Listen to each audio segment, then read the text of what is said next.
Mr. Super Trucker. Yeah, you. Come here. Now you better watch your step, or you're gonna get filled with lead. Lead pedal radio, that is. That's right. We're going to fill you totally full of lead on Lead Pedal Radio. Welcome to Chords Chrome. I'm your host, Bruce Edwards. Tonight, we've got a great show for you. We're going to be finding out how did you get into the trucking industry? What, for some people, it was second, third generation, and some of you fell into it like me. We're going to be talking with OJ Sidor tonight to find out exactly how he got into the industry. That's for sure. Mary Norris is our preferred artist of the week. Bill Weaver is our new preferred artist of the month. We're going to show you a very, very cool Scotland bike tonight, and we've got some rapid-fire trivia with Driver Check. So join us for the show. Let's get on with it. Click that link. Let's get on with the show. Here we go. You're listening to the Chords Chrome show on Lead Pedal Radio.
Keeps me laughing. You're listening to Lead Pedal Radio, music for people behind the wheel. We got a great show for you tonight. We're going to get started because we're rolling. This is our new preferred artist for the month, Mr. Bill Weaver, and this one's I'm Rolling. Stay with us. We got stuff coming up for sure.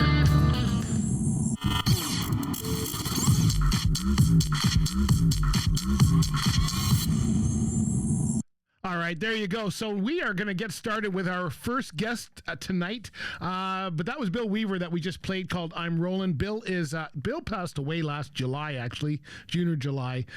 He's been a very famous trucking musician from the States, was a truck driver himself, did a lot. If you know trucking music at all, you've heard Bill Weaver songs, Flatbeddin', Tanker Yanker, all that is Bill. So we brought him on as a preferred artist and now, so which means he's going to go into regular rotation. That's what we are doing. We're bringing them all on so that you have trucking music here on Lead Pedal Radio. So, hey, we got Wainster with us. We got French Bread with us on our Mixcloud side. Hope you are enjoying. Let's get on. So, how did you get into the industry? This is the question. Wayne, I'd really be interested because I know you're a longtime trucker. For me, I fell into it. I did not know how to get into the industry. I quit school. Dad said, you're not sitting at home by yourself while we all go to work. So get to work. And he actually would drive me to a coffee shop and drop me off. And he says, I don't care if you sit here for 9 hours, but you can't come home till 5 o'clock. That's how this worked. So after the first day of hanging around town doing nothing, I decided that, you know what, maybe I should go get a job. I think I did get a job at an encyclopedia. You remember walking around selling encyclopedia? Yes, I got that job. I never went back. I never went back to the job. Like, I got the job and then I never even showed up the first day because I go, wearing a suit, walking around town trying to sell an encyclopedia is not me. It's not. If you know me, I wouldn't even know what an encyclopedia is.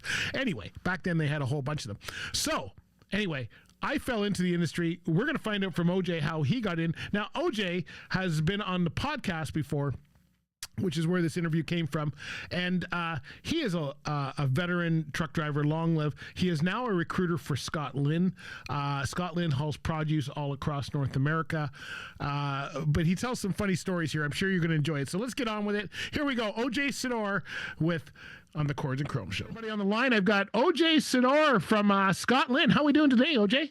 Hey, Bruce, how you doing? Thanks for having me on. You're welcome, buddy. I have been enjoying your podcast. I must say, you've got the Talking Truck podcast, and we're going to get into that. But before we do, I want to get into you. I want to find out. It sounds like you've been trucking. We probably are the same age. We probably started trucking at the same time. Tell us how you got into the industry and how long you were driving and all that kind of stuff first. So I am second generation. My father drove. And I spent a lot of time in that truck with my dad. And by the time I was 15 years old, I would stand at the 401 in Simcoe Street in Oshawa. I'd ride my bicycle down and I'd stand on top of the overpass and I'd watch the big trucks go by. And I know it sounds hokey and everything, but I'd literally get tears in my eyes. I couldn't wait. So those trips with my father, man, Bruce, there's some fun stories that we had with my dad. I'll give you one here. He hauled cars for General Motors out of Oshawa. So he'd pick me up at the yard and I'd sit on a milk crate on the passenger area. There wasn't passenger seats back then. Oh, no, there wasn't. We'd drive to Windsor and Dad would have me climb up into the top car and I'd hide myself in that top car. He'd sneak me into the US. I'd climb back down on 4th Street in Detroit. I know, right? Can you imagine doing this today? We'd go deliver the cars in Detroit, Michigan, and then he'd sneak me back into Canada. And it was some great times. But by 15, Bruce, I could drive. And then I wrote my test and did my road test at 10 a.m. on my 18th birthday. And I left that afternoon for Montreal, Quebec. And this is before GPS and all that. It was simple. My dad pointed towards the east and said, Montreal's that way, kid. You'll find it. And Bruce, my legs, the entire time to Montreal, my legs were bouncing. I was so scared. And all I could think of, I hope I can back up when I get there. And then I backed up for 38 more years. Yeah. Was your first trip in with cars? Was that your first trip with your dad? No, it was with General Freight. Okay. In a day cab so that was 1988. Yep. And that was running to Montreal. And yeah, and it all started from there. And here we go 38 years later. I think that's the way we have to do it nowadays. I mean, I stepped into it too. My parents were accountants. They were from Guyana. They came over. They knew nothing about trucking, trust me. But my dad said, "You're going to get a job." I left school. So at 17, I fell into the moving part as a helper. And 18, I got my straight truck license, and then it went up from there. And I did the same thing. You know, you start with Toronto, Montreal, or Toronto, Ottawa, or something like that, and you build your routes and get up there. And we don't do that anymore. We just throw them into the deep end without a fryer, right? Like, it's crazy. Absolutely. It's great. Yeah, 100%. There was a chain back then that you started off and you started here and you grew to the next step and the next step and the next step. Yeah. And it was a progression. And I think it was good because, hey, if I had bought a truck that first week, I knew what I was doing, but I didn't really know what I was doing. Oh. I was winging it. Now, I did have the advantage too, Bruce, of being second generation and, from 14, 15, down in the swampland roads of South Oshawa, my dad would take me down in the truck and I was shifting the gears. So I certainly had an advantage that way, that I knew what I was doing to a certain extent, but going out on your own, of course, is a whole different ballgame, right? It's a lot harder to back up when your daddy's not there. Well, I gotta tell you, my very first experience in a truck, I was being a helper for a guy who had a day cab Kenworth, and he was one of our owner operators for us, and he was going to Ottawa. He needed a second guy to help him deliver the load once we got to the move, and I got in the truck. I think it was like a Saturday morning or something. I got in the truck. We're going on, and he said, "Did you bring your sunglasses?" And I'm like 17 years old, and I go, "No." Back then, kids didn't wear sunglasses the way they do today, so I didn't. I don't think I even had a pair of sunglasses. Right. And I said, "No." He says, "Oh, okay. You'll be sleeping in about 2 minutes." And we got over that hill, almost where you were standing on the bridge. When you go over that hill in Coburg, and you look like you're driving into the sun. I think I was sleeping by that point, and I don't remember half the trip. And I remember, that's how fast. That's my favorite part of the 401. If you're in the morning time when you're going over, and the sun is so big, it looks like you're driving right into it, for sure. What is your daily job today? You're with Scott Lynn. What is it you do? Is podcasting your job? I don't know if that's what you're doing right now. Podcasting is my hobby. It's funny. So, in the 90s, I did a lot of auto freight out of the Oshawa area.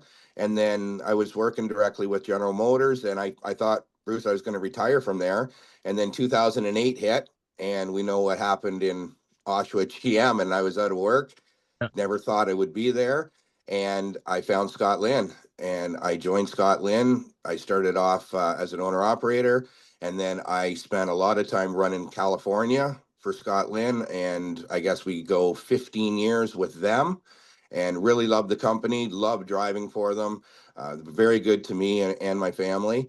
And then a little bit ago, it was time for OJ to hang up the keys and move into an office position. So now I am a recruiter and / driver manager with Scott Lynn. And Scott Lynn is very good at taking the old boys and moving them into these positions. I feel that I have a lot to offer in the recruiting because I've been there, Bruce. So when a guy calls and talks about, being in a snowstorm in Wawa, I've actually lived it. I know what he's dealing with. So I can also share my 38 years of driving experience and, quite frankly, all my years of the Scott Lynn system and how we work and what does work and what doesn't work. So that's what I've been doing. That's my full-time job. And the Talking Truck podcast, that's just something I'm really doing on my own. And I'm really enjoying it. We're only a month in. We started it in January of 26. So no, that's not my full-time gig, but I love doing it. It's a lot of fun, just trying to get out there, talking to some different people, kind of like what you're doing, Bruce. Yeah. And, but no, my full-time real quote unquote job is definitely the recruiting with Scott Lynn. Oh, that's cool. So what are you seeing coming into the industry? I mean, whether you believe there's a driver shortage or not, your guys' program is fairly unique. And I've done training in the past. I work with a lot of new drivers, and produce is not for everybody. I'm the first one to admit that because I worked for a company. We did the odd load of produce, and if I could tell you produce horror stories all day, I won't. I'm sure you've got your own. But, oh yeah. It's not the kind of industry. It's not like general freight or something where there's a lot of particulars, time management, and the freight and temperature control and all that kind of stuff goes into it. So, is that still something that's viable for new people? I mean, it's good as far as work always being there, but it's really hard to get people to understand that kind of system. What's your thoughts on that from a recruiter standpoint? You're absolutely right as far as steady work goes. Right now, the industry is, kind of up and down. We're dealing with a lot of issues in the industry, especially if you're hauling steel and cars and that. With the food and the produce, you're absolutely right, Bruce. You might not have bought a new car this week, but I know you went to the grocery store. So that does keep us going. You're absolutely right. Produce is not for everybody. It is a different animal inside of the trucking industry. Everything is timed. When the product is picked in California, really when it's picked off the tree or out of the ground, there's a time limit to get it into the GTA. Then there's a time limit to get it into the DC and then out to the stores for public consumption. It's a lot to deal with. As far as drivers coming in doing it, yes, absolutely. You're looking for a more, I would say a driver that is more detail orientated would fit in because yes, you're absolutely right. You have to watch that reefer temperature. You have to load it properly. You have to allow for spacing so that the product can breathe while it's being transported. So absolutely, there is a different level. And sometimes I know the guys will feel, hey, we got to get it there, but we really do, because if you're hauling widgets, it really doesn't matter when it gets there. With produce, everything is timed. As far as training the guys, absolutely. If a fella is open to it, he can absolutely be trained for reefer. Obviously, we love guys that have reefer experience, but if you don't, it's something we can certainly work on and train the right individual. It always used to be one of the better paying parts of the industry. Is it still that way? Is it still, I would say yes, absolutely. Produce was always up there as far as if you want to make money. I think it's because of the miles, but it's the miles, right? Like people, I'm sure you have local drivers and stuff, but people get into produce and go, okay, I want to be off on weekends. And I go, well, no, because you leave Thursday for California. You're not getting a weekend ever. I don't know if it's changed, but I never ran that far west. I was more hazmat, and I kind of stayed, east of Nebraska, but, so I didn't do a lot of that California stuff. But a lot of people are. Is it still the way the industry is? Because I'm thinking you guys got terminals in Florida and California, and so someone should be expecting to run those lanes if they're getting into this business, right? I will say 10 years steady running Toronto, California, and you're absolutely right, Bruce. You leave on a Thursday night, Friday morning. I want to tell you, now running California again inside of the produce lanes is a different animal. That's a lifestyle. That's not a job. Right. And all right, there you go. That's our interview with OJ Sidor. If you want to hear the whole interview, head over to the Live Pedal Podcast. You can hear it. It's over there on our YouTube page and our podcast for sure. Hey, you know what? Before we get into our next section, which is going to be our rapid fire trivia, I want to talk about Marie Norris. She's qualified. She's our preferred artist of the week, and she qualified as vocalist of the year, album of the year, single of the year, songwriter of the year, musician of the year, and emerging artist with ISSA, which is the International Singer-Songwriters Association Incorporated. So Atlanta, August 22nd, 2026. They'll be voting, and good luck, Marie. Hope you get there. As you know, Marie is also a truck driver herself, and here's her song, Truckin' Therapy. We'll be right back with... Yeah, I've listened to them forever. I love them. It's the only radio station we agree on. We love the music. Honestly, I'd rather listen to my computer's exhaust fan. They rock out. You guys rock. Play my kind of music. Yeah.